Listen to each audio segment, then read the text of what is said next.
Yan, isang mapagpalang maga po. Atin pong chine-check yung ating alagang bees. Yan. Kahit po maulan ay nakakapaghanip po sila kasi namumulaklak po yung ating mga halaman. No, medyo tayo po ay hindi nanama sa year na ito kasi ang ulan po ay delay mula po halos December to January hanggang June. Puro init po halos yun. Tapos noong umulan ay bagyo. Kaya yun, sa halip po na maging maganda yung harvest natin ay hindi tayo naka-harvest ng maganda. Yan. At ngayon naman po ay tila nag-uutay ng maghani uli. Yan. Kahit po maulan. Yan. Dito po sa hive na ito ay kita po natin na meron po tayong makukuha, no? Yan.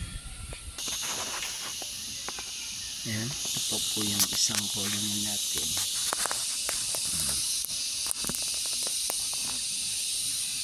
Ganun din po na nagha-honey rin siya kahit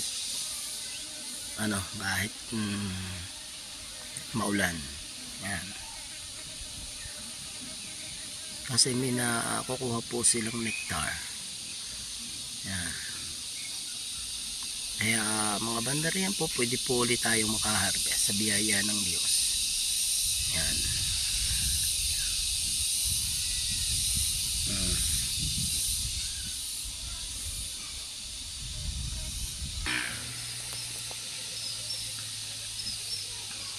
Yan po yung ating location. Medyo madamo na ulit po. Pwede na po tayo magpa-mower.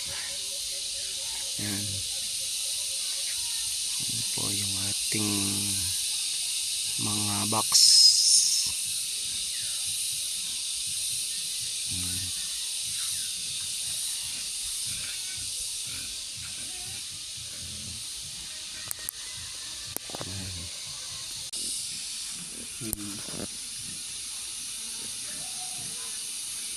Ito po yung isa nating colony. Malakas na po. Yan, dun po sa nais mag-alaga ng ganito, kontak lang ninyo ako. Matutulungan ko po kayo kung paano siya alagaan, no?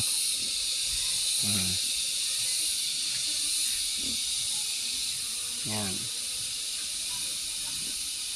Yan po ay napaka gandang business kasi yan, katulad po niya, kita niyo, hindi po siya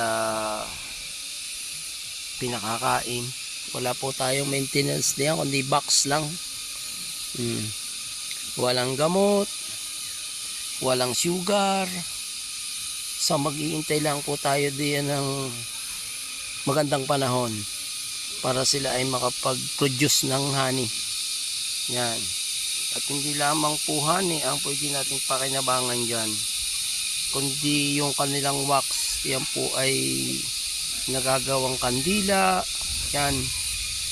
Tapos ang kagandahan po niyan, sila po ang nagpo-pollinate sa ating mga halaman.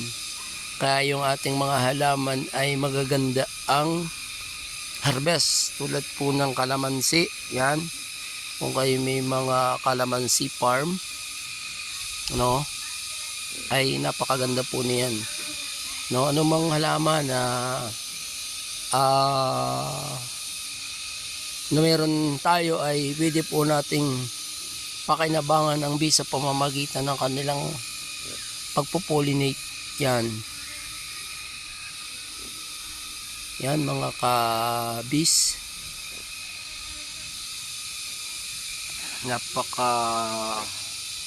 ito po ay bali ng mga 2 weeks o 1 week and a half na naharbisan. at halos ay meron na po ulit, no?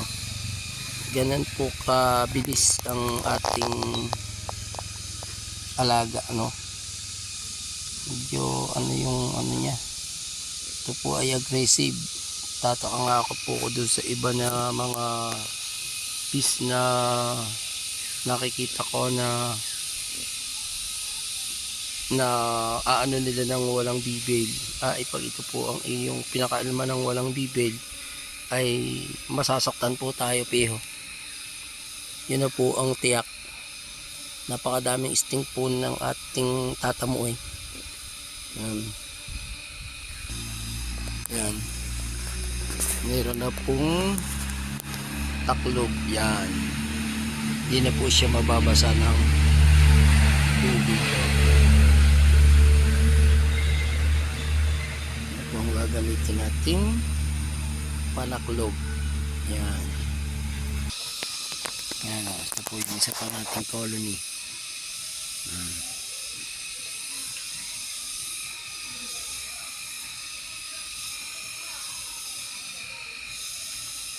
Na bago pong nalapat sa frame kasi ito ay hinarbisan po natin nung nakaraan. Yan. Ito naman po yung ating peral ng stingless fish na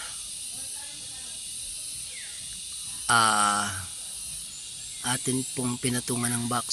Yan po ay nakukunan na natin ng bali 2 box na na-split natin po.